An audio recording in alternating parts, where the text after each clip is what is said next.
good morning, good day to you, as usual, whenever and wherever you listen to this series of knowledge seekers from Keshe Space Institute. We, as usual, welcome you back, and we carry on with what we were doing past 2 or 3 weeks that we left for a gap for other purposes of the work of foundation. Uh, I have to warn you all that you're back as guinea pigs, all of you today. The system will start in the next 5 minutes, and after the session, first part, second part, we explain to you how you have been participating in a very large scale, what we call scientific development. We are playing slightly different than 3 weeks ago when we played with the orange, lavender, and honey with you. We are changing certain positions, and we would like to see how you feel, what brings you, and what changes in you. We don't tell you the changes as usual because we are nasty people. We would like to see what happens, but generally, is part of the same scale of gathering knowledge to add to knowledge to bring the change in the long-term understanding. We're going back to partially what we've been teaching and what we've been working on, which is what we call the time. Why this is very important, I hope you have understood. But the most important thing with the time, as I've said in the past weeks of teaching, is man has no time. Elevation of the soul of the man does not need time. It can be instantaneous. But what is important to us is in the future we will understand something which is fundamental. As explained in the teachings before, half-life time of man, half-life we give to the matters, is more or less understood by world of science. We say an atom has a half-life of few seconds, milliseconds, half-life of 10 years, half-life of 100 years. And we separate that from our life because it's just something. A child born and dies at birth, half-life of few seconds. The insurance companies work on the half-life, but they don't tell you that we estimate so many percentage of the working class will die at 70. They assess your half-life. You are another isotope in the isotope life. We have half-time man by culture. In Africa, they live average 50 years, in Japan 90 years, and we have become another isotope. So, 2 points which has to be understood by world of science. As we become the passengers of future, as I said, the teachings of present time is for a future time in 2 years, in 5 years, in 10 years, in 100 years down the line. We draw the line, and man has a guideline to what to do with. Some of it might not make sense today, but in a few years' time, becomes a guideline of man traveling in space. We are universal teachers. We know what is next in the lesson. We know what is in the higher class. So we prepare you now that when you come into it, the algebra makes a meaning because you already done numbers. Now, understand what is to come in. Half-life. Your half-life is decided 90% at the time of birth. Preset by the energies which you have accepted by the soul at the point of inception. Environmental conditions can alter it slightly. To you, People in Japan live 30 years more than the others because of the lifestyle. That's nothing in the time of the universal work. It's a few trillionth of a second, if that. So the bigger structure has decided your half-life at the point of inception. We cannot fight it. We cannot change it. All the thing is, we can tweak it with a few milliseconds of the universal, trillionth of a second of the universal time. But what is important for us is to understand the work of that time, that work of half-life, which dictates our life on this planet, physical existence. Because once we become passengers of the universe, we tweak this half-life quite drastically. We take it out of the environmental condition of the Earth into the condition of the universe. Their half-life is 1,000,000 years of Earth.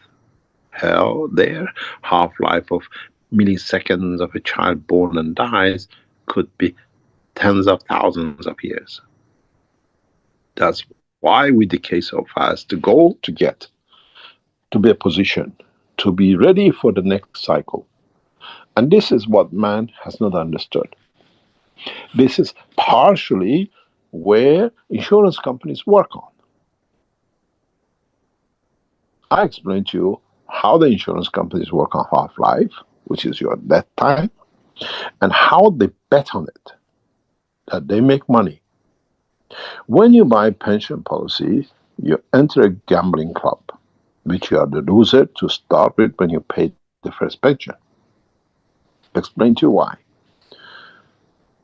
I tell you this, don't tell me how I know this. You tell me, I'll tell you something, the guy knows something. I used to own an insurance company, which I set up in 1982-83.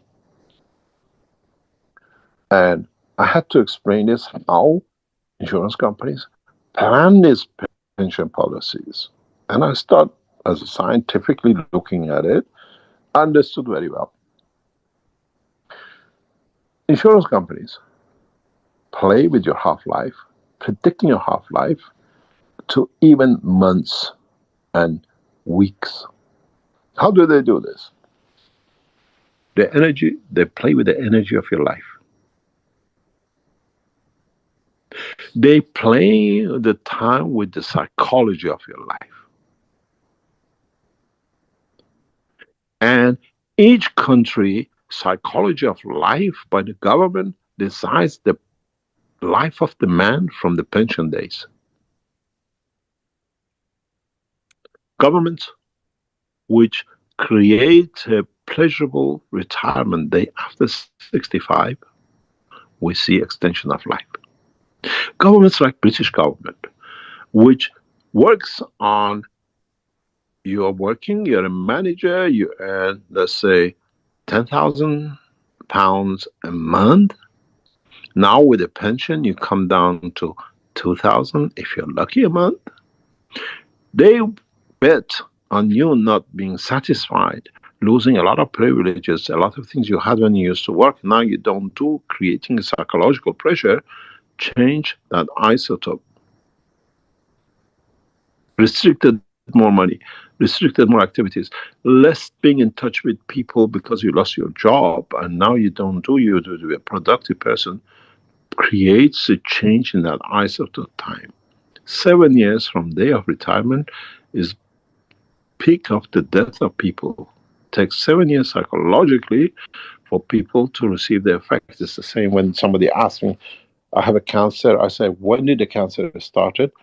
And then I say, go back 7 years. Did something happen there? They mark it 5 to 7 years. We are there.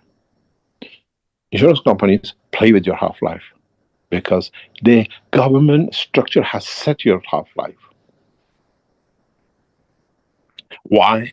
Self-employed businessmen successfully live 9, 10, 20 years more, 80, 90s, and 100.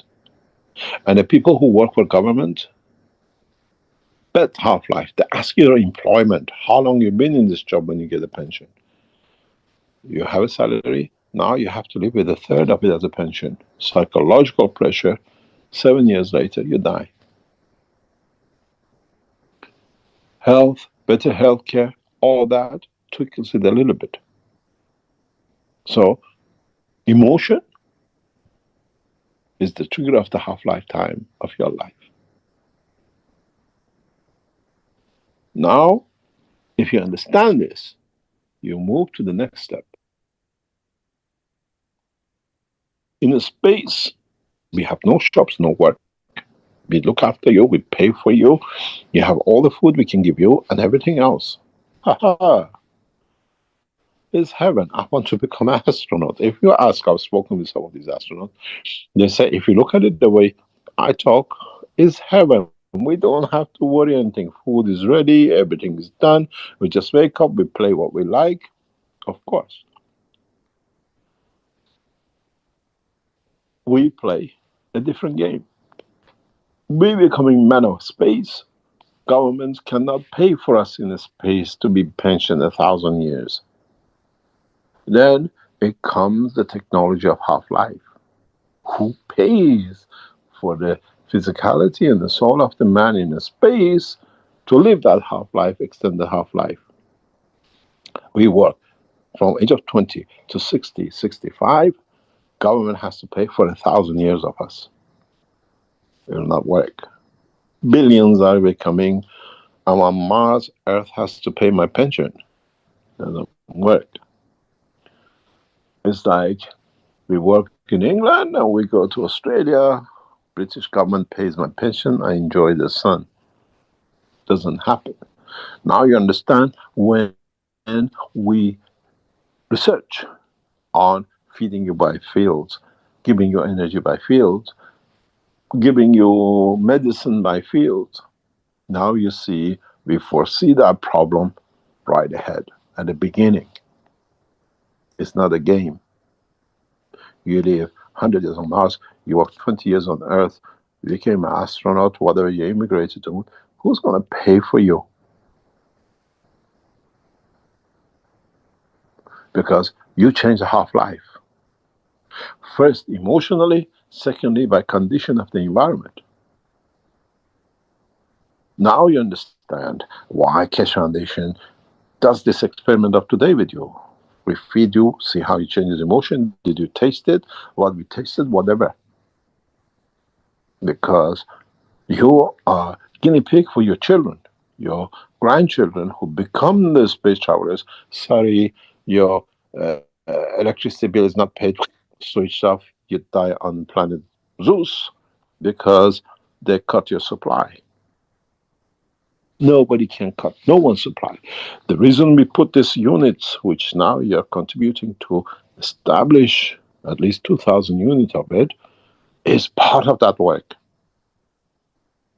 Hidden under the banner of systems, coins, and everything else. When we have systems on the day side and you're on the night side somewhere on the planet Zeus, you can't starve. The system is all interconnected. You still get the supply. The systems you're setting up, we cover it on the cover of the coin, is the future of your children, the future of you, the future of our generation in the space, that somebody like Mr. Trump does not come and, you're immigrant, you have to leave. We are all immigrants in the space. And we have to set the corners right from the beginning, from now that we open the technology, that nobody can switch off any one switch in the space. No satellites. We are all satellites. Gradually, when we learn this, our souls become the satellite. Then we become the feeder of. Nobody can cut us off. We live hundreds of thousands of years in space like every other species does. Man dies because of the attraction, connection through the physical food.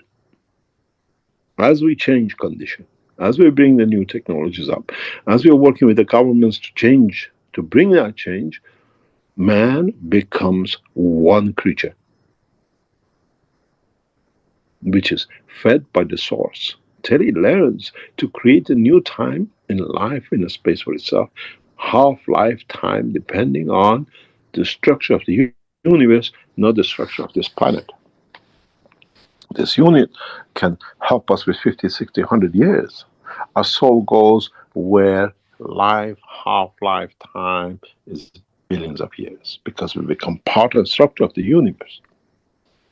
Now you understand how a simple teaching of time, a simple setting up of the units which you are trying to help us to establish, is the cornerstone of the future of life of the man, your soul, your grandchildren's soul, and the soul of humanity, which is the energy level. We are too busy with dimensional physicality. We are too busy to get memory to become passengers of the universe, become part of the universal community. Now you understand where half life comes, where your time comes. In the coming time in the teaching, we explain to you something very, very, very essential. When you become part of the universal community, is not your genes if it matches. A dog cannot make a child with a cat because the genes don't match. In the universe, if your time matches, is more important than anything else. Because the time is a combination of everything connected to each other. Your place, your position, your possession, your intellect, your enlightenment, your energy and the emotion which created the time. Does the physical time and the energy time match, which creates the sustainability of the life? And that half lifetime matches with somebody else of the same strength, that you can create the children of the universe. Now you can see how far ahead we work, because we've been there. We know we made that journey billions of years ago. Man is at the beginning of that change in the physical dimension of understanding, where your souls make that journey anyway. In the space of time, in understanding the process of the creation, man will has no choice but to understand the real working of the universe, not the mechanical system which is created for himself on this planet. It's good as long as you're here, and you used to have a donkey, now made a car, now you have a jet, and we make a high-speed trains, and the soul does it in 1 trillion of a second. Physicality takes 18 hours to go from A to B. If you change the energy into the time, you can move the physicality the same as the soul does. Is not capturing, is connecting.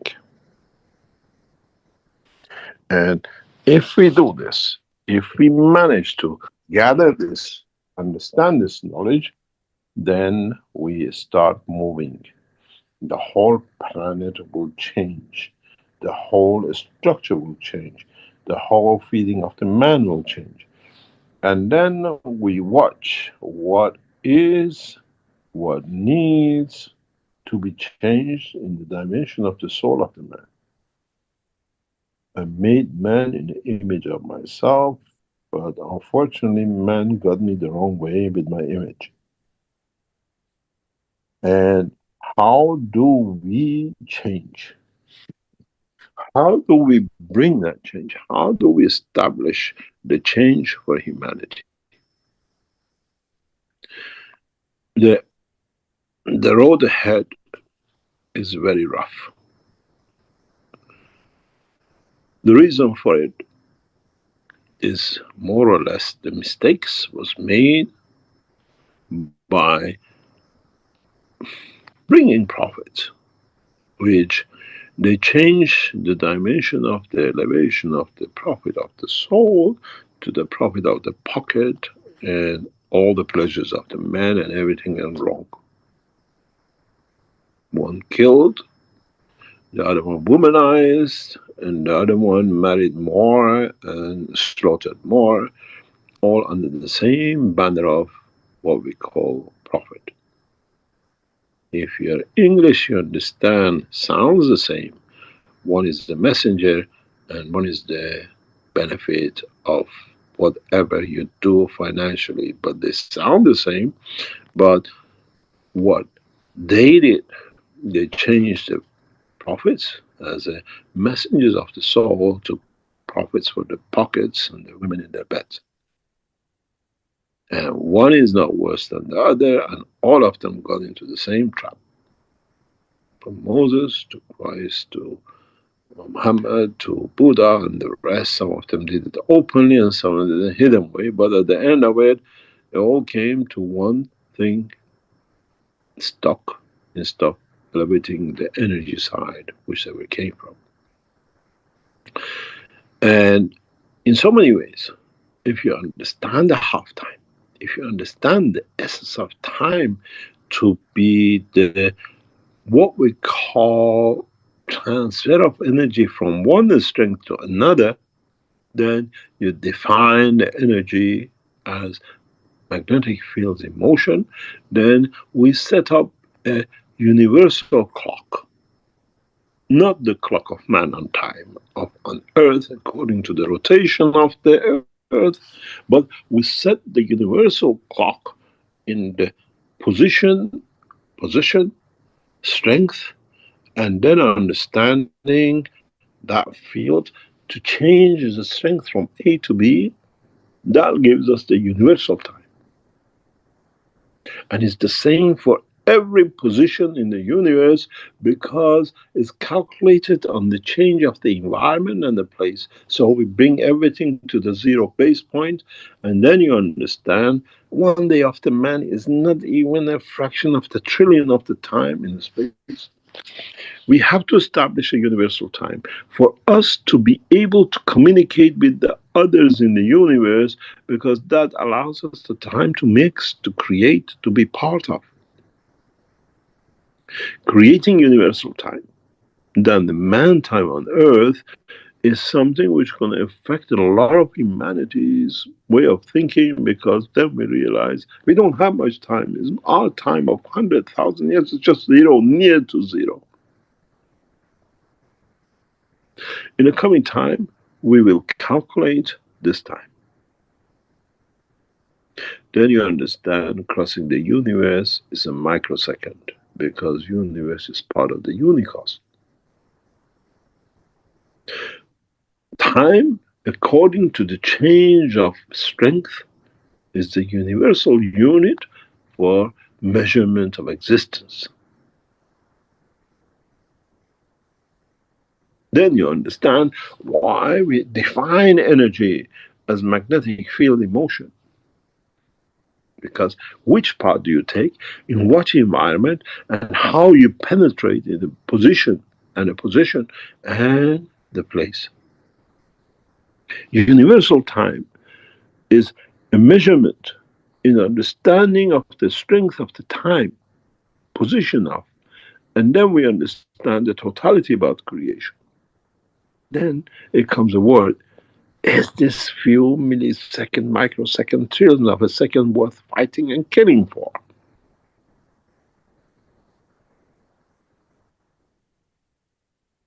None of the world leaders we've seen, none of the kings, none of the prophets has made a single, even a scratch on the screen of the life of the universe. It's just in their heads.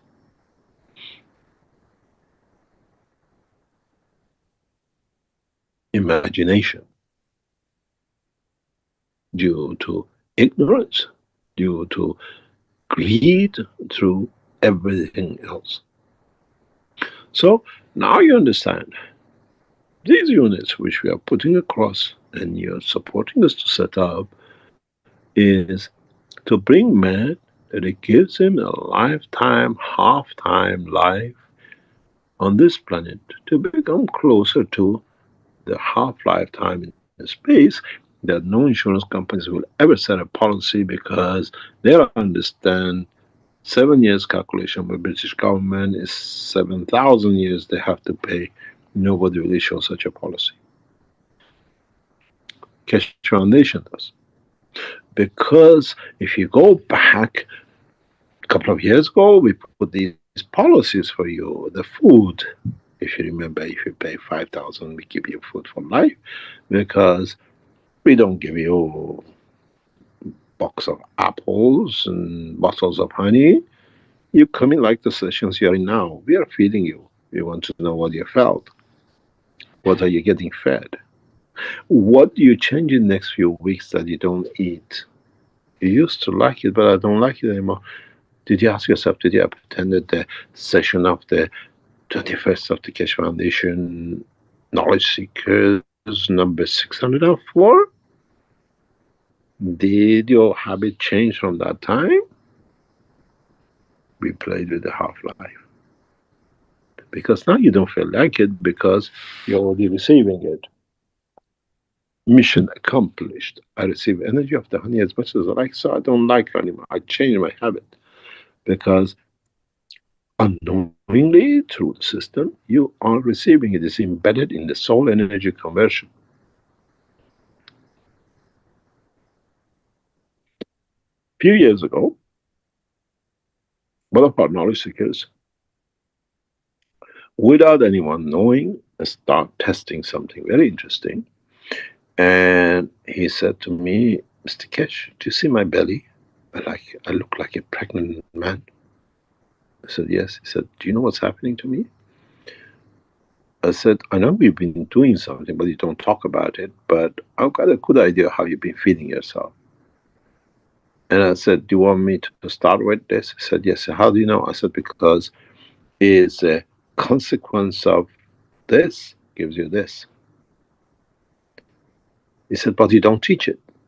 I said, man is not ready for the change.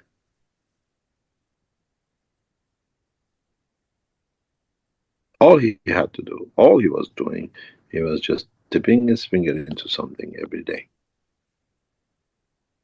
Didn't need to eat anything. Now, instead of dipping your fingers, we change that into energy that you get all of it. In the next few weeks, we will promote a process that, as a trial, we should be able to do a lot of things that you'll feel the change. We call it the universal pack. Wait for it till it comes. And then you tell us how you feel with the universal packs. I feed you. I give you all the things man needs for life on this planet. Limited number of people, and we observe how you change. Do you need vitamins? Do you need food? Do you need this? Do you need that? How you emotionally change. And then this become, as usual, you become the guinea pigs, the process of transferring this right across the universe. Because unfortunately, we pay the astronauts if they're in the space for a year or two, we give them everything free. When we bring them back down, they have to work again to get paid. This is the funniest thing. I explained this to a couple of us in the Space Institutes. We worship them, we give them everything, food, everything else.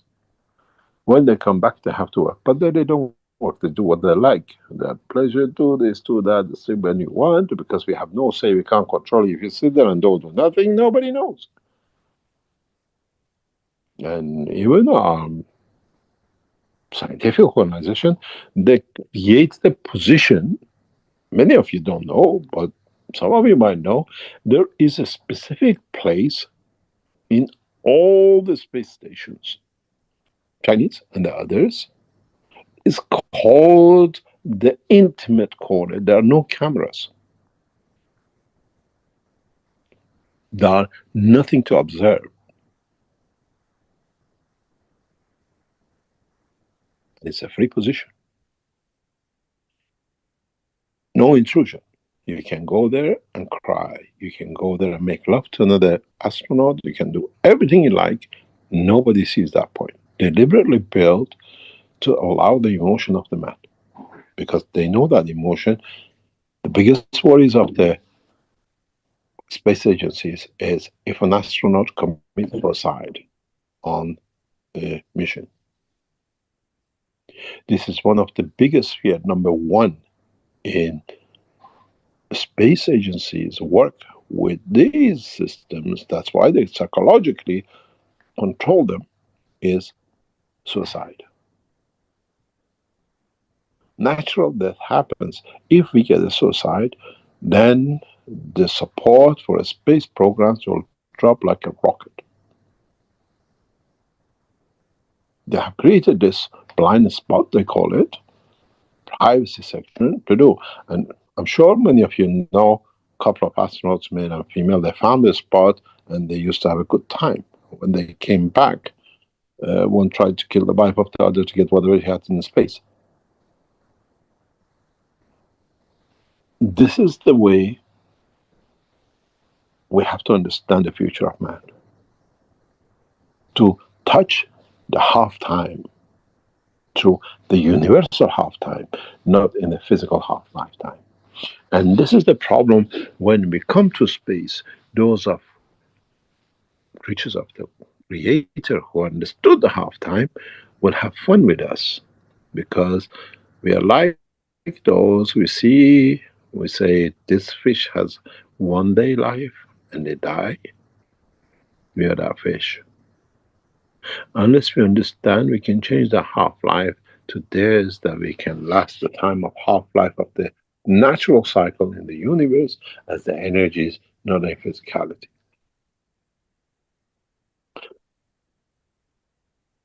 Some of our scientists in space programs understand this, understood this, and some still trying to understand what is the outcome, how can we change, because this thing will lead to crimes.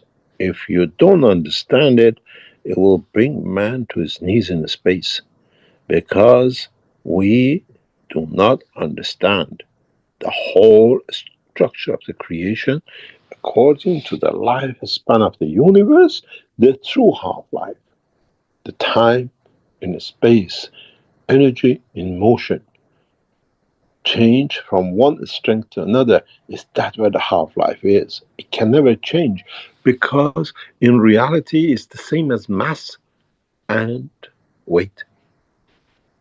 Is independent, according, equal to whole of the universe. The time for me on Earth in the universal time is exactly for another creature in other part of this universe. But it changes when you go into one universe to another, then becomes the total universal time, which matches the two, which is the creation time of the Creator, which to man is a zero time. This is what the human race, and with the technology which is brought out now, has to understand what time means, why we're creating, why we are setting up these things, why when it comes that the next 2-3 months when you start receiving your units, you few days of time, you receive another antenna, a pack, which you have to fit it into your pack, which connects you with the universal time. Connects you with a universal communication line that it changes things for man gradually on this planet. We are gradually with this system bring you to join you in the universal level of understanding, the teaching, communication, life in space. Because if I give this unit to somebody to go to space, it has the same connections you have here, transfer of energy, does not need to die of hunger.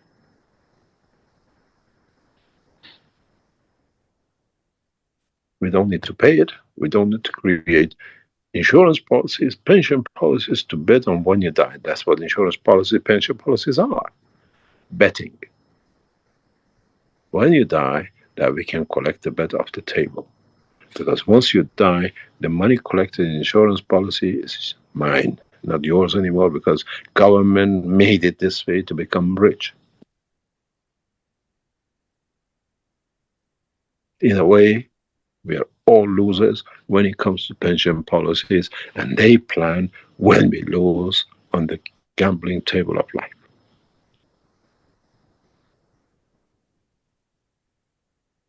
You put as much chip as you like on the table, you think you win, but the cards are already preset because they know the emotional suffering of losing a job, losing the income compared to what you earn, is a good recipe emotional for your death within 7 years.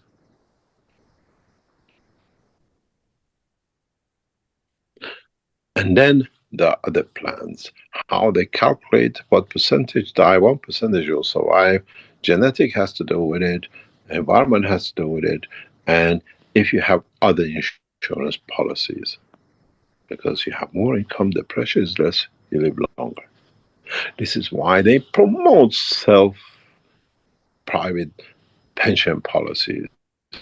And those people are the ones who have the yachts, who go on holidays a lot, and they live longer because they have not sat on the gambling table with the government. They have no other income but what comes through what you call the pension or social security every month through the door.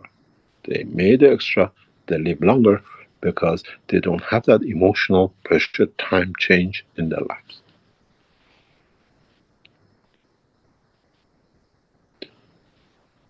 If you understood this, you understand we set to bring a change fundamentally from base up, from the second a child is born to the time when it becomes part of the universal community, is equal from the second of physical birth, from the inception within the womb of the mother.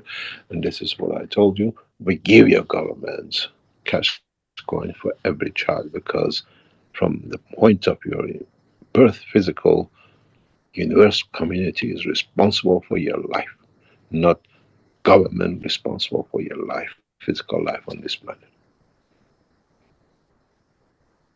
It's the story of the Shah of Iran, the father of the Shah. As I said the story before, lined up all the soldiers, from the generals all the way down to the man who's the lowest of the low in the winter. And he made a big ball because the guys at the bottom says we don't get enough. The army is poor, we don't have. Shah stood them up, made a big ball of snowball, and gave it to the general hub on the top. And he said, when you get tired, give it to the other guy when you think it's the right time. Being a general, being so big, he tried to hold it as long as possible. By the time he got to the middle end of the line, there was no snowball because it already melted.